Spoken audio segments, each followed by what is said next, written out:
চলো আমার সাথে প্রথমে তোমরা ভিডিওটা দেখো। মাননীয় প্রধানমন্ত্রী, স্বনির্বেদন করে আপনাকে বলছি, বাংলাটাকে জোর করে লুট করলেন তো, তা আপনি কি একটা উত্তর দেবেন বা আপনার পার্টি, যে আপনি যে বিদেশে ঘুরে বেড়াচ্ছেন, কত জ্বালানি খরচ হচ্ছে, এবং সেখানে গিয়ে মানুষ কাঁদছে, দেশের অর্থনীতি ঝুঁকছে, আর আপনি চকলেট দিচ্ছেন।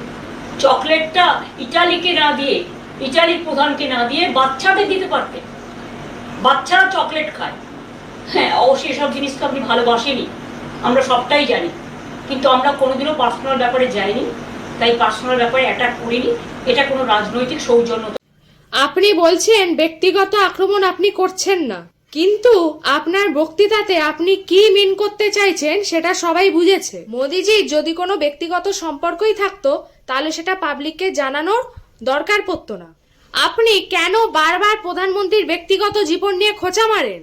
এর আগের বারেও কুরুচিকর বক্তব্য দেওয়ার জন্য আপনার জীবনের লেখা দীপক ঘোষের 4টে বই রমরমিয়ে বিক্রি হয়েছে, আর সেখান থেকেই আপনার জীবনের ইতিহাস আমরা সবাই জানতে পেরেছি। আরে বাপ রে, ये तो धोती खोल रहा है। যে কথা বললে নিজের জীবনের কালো দিক উন্মোচিত হয়, তাহলে সেই কথা বারবার কেন বলেন? মোদিজি চকলেটটা কেন দেখিয়েছেন সেটা আপনার বোঝার কোনো ক্ষমতা নেই। যদি ক্ষমতা থাকতো তাহলে আমাদের রাজ্যটা শেষ হয়ে যেত না। চকলেটটা দেখানোর পরই হুড়হুড় করে সেই কোম্পানির চকলেটটা বিক্রি হচ্ছে। আর মোদিজি যা করেন দেশের স্বার্থের জন্য আর ব্যবসা বাণিজ্যের উন্নতির জন্য করেন। আর আপনাকে যখন বাংলাদেশের প্রধানমন্ত্রী হাসিনা ম্যাডাম সব থেকে দামি জামদানি শাড়ি আর ইলিশ মাছ গিফট করতেন, তখন তো তাহলে আপনি সেগুলো না নিয়ে গরিব মানুষদের বিলিয়ে দিতে পারতেন।